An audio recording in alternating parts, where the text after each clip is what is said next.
मान्य करतोय. मग डिमांड आणणार तरी कसं बरं? तुम्ही स्वतः राजकारणात येणार का? आम्हाला मेन मुद्दा राजकारण करायचं नाही, पण आम्हाला आज आमचं सरकारला एकच मागणं आहे बरं का. त्यांनी कर्ज माफ करावं, बँकेचे कर्ज माफ करावं. त्यांना 100% देण्याऐवजी 75% त्यांना अनुदान द्यायलाच पाहिजे. अनुदान असतंच. मग माझं असं म्हणणं आहे त्यांनी 75% द्यावं. पण आम्ही जर कलेक्टर झालो तर एकही शेतकरी फाशी घेणार नाही अशी मी तुम्हाला जबाबदारी देतो. एक शेतकरी गेला म्हणजे शेतकरी रोज 75% येता म्हणलं तुम्ही तुलना करा रोजची. बरं, पण राजकारणात जाऊन आपण असा काही बदल करू शकतो. आता जर तुम्हाला कोणी म्हटलं की आता तुम्ही गावचे सरपंच होणार, तुम्हाला सरपंच करणार, तुम्ही होणार का सरपंच? एक मिनिट मामा, आपलं सारं बोला, राजकारण मध्ये आणूच नका.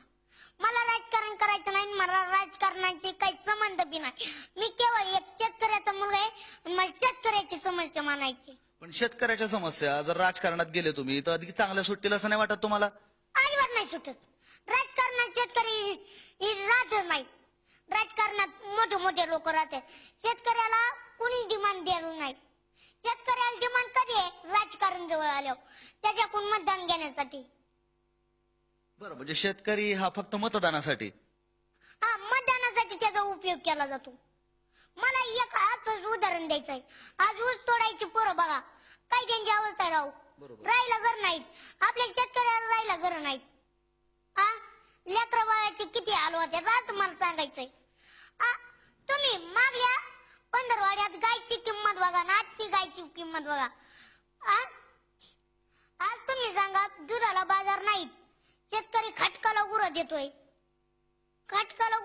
तुम्ही सांगा आज 20 रुपयाला पाण्याची बॉटल आहे आणि दूध 10 रुपये लिटर आहे. मग आज सांगा पैलवान करायचं असला तर दुधाची गरज आहे का पाण्याची? बरं, आता मला दुसरा एक प्रश्न असा विचारायचा आहे की सध्या नरेंद्र मोदीचं जगभर नाव सुरू आहे. नरेंद्र मोदी भारताचे पंतप्रधान झाले.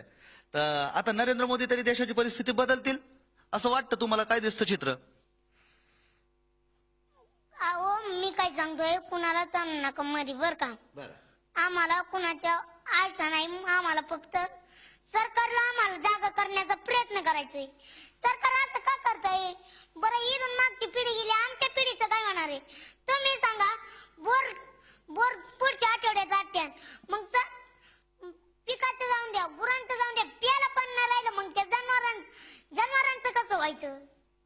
मग या सर्व परिस्थितीत आता सरकारला जागा करायचंय, सरकार झोपलंय असं तुमचं म्हणणं आहे. मग या सरकारला जागा तरी कसं करावं बरं? आमच्या बर का, सरकारने आम्हाला पाण्याचं नीट दिलं पाहिजे, पाणी दिलं पाहिजे, वीज दिली पाहिजे. वीज तर रोज दिला पाहिजे. अहो, वीज मस्त आहे, पण आज वीज गेली तर डायरेक्ट महिन्याने इजाला भेटायचं मला, ही काय पद्धत आहे वय? आणि पाणी आज भरलं तर पुढच्या आठवड्याला टाट्या मस्त बांधल्यात, पण आज पाणी भरलं तर पुढच्या आठवड्यात पाणी यायचं म्हणल्यावर कसं व्हायचं? मग गावाकडे कसं चालतं सगळं? पाणी येणं, लोक कसं करतात? वीज नाही, पाणी नाही, अभ्यास कसं करायचं, शेतीला पाणी कसं द्यायचं, काय चित्र बघता तुम्ही? बरं तुम्ही सांगा. मी मान्य करतो आमचं बोकड गाव आहे, पण बोकड गावात माणसं राहतात का नाही? बरोबर. सरकार किती आमच्या आई बापाचं मरण घेणार आहे, अजून किती मरणार आहेत आणि किती मारणार आहे, किती मेल्यावर शांत होईल असं सांगा ना तुम्ही राव. आता कालचं उदाहरण, 2 आठवड्यापूर्वी 90 रुपये बाजार होता कांद्याला आणि आज शेतकऱ्याचा कांदा आडायचा 10 रुपये बाजार. का बरं? शेतकऱ्यांनी कोणतं एवढं पाप केलं? आता तुम्ही म्हणता तुम्हाला राजकारणात जायचं नाहीये, मग या सर्व परिस्थितीत आता तुम्हाला हे चित्र बदलायचंय, कसं बदलाल तुम्ही? बघा, पहिला मुद्दा आम्ही कलेक्टर होणार आणि 1% कलेक्टर होणारच. कलेक्टर झाल्यावर आम्ही सर पहिला मुद्दा असा आहे, काही शाळेंना असं काहीच नाही. ती काय म्हणते, शाळांना सुख सुविधा नाही, सुखसुविधा नाही आणि काही ना ग्रँडच नाही. अच्छा, ग्रँड नाही. सुख सुविधा तर जाऊन द्यात, पण काही शाळेंना ग्रँड नाही, अजून ग्रँड. बरं, आणि मग त्या शिक्षकांना शिकवायचं कसं, काय करायचं? बरं, ती जाऊन द्या, ते पहिला मुद्दा. दुसरा मुद्दा असा आहे की गरीबाच्या मुली आता शाळेतच जात नाहीत. का बरं? अहो, शाळेत जायचं म्हणलं तर रोड नाही. रोड कुठं गेले बाबा? रोडच नाहीत. कोणी आमच्याकडे बघतच नाही.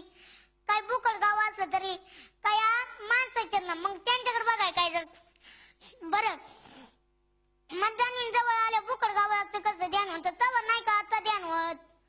मग रोड यांनी रोड केला तर मुली शाळेत जात्या पण आम्ही कुठं कमी पडलो बाबा. आम्ही जन्म घेऊन मापाप केलं का. आम्हाला जायला आलं तरी इच्छा नाही. तुम्ही ऐका माझं घर आमची मारेवाडी तिथून 3 किलोमीटर आहे. तिथून 3 किलोमीटर कसं चालत यायचं. आज गरीबाची अशी अवस्था झाली की पोराला शाळेत जायलाच पैसा नाही. आज कांदा गेला तर पट्टी रोग नाही आणि पट्टी आली तर झिरो.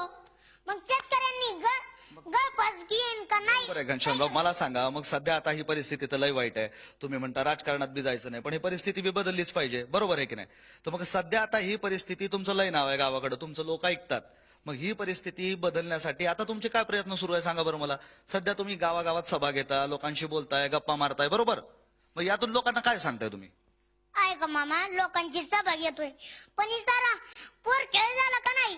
एक दिवशी सांगतोय असं करू तसं करू दुसऱ्या दिवशी असं सांगतोय म्हणल्या ते पोर खेळ झाला ना शेतकऱ्यांसंग गोट्या खेळल्यासारखं झालंय.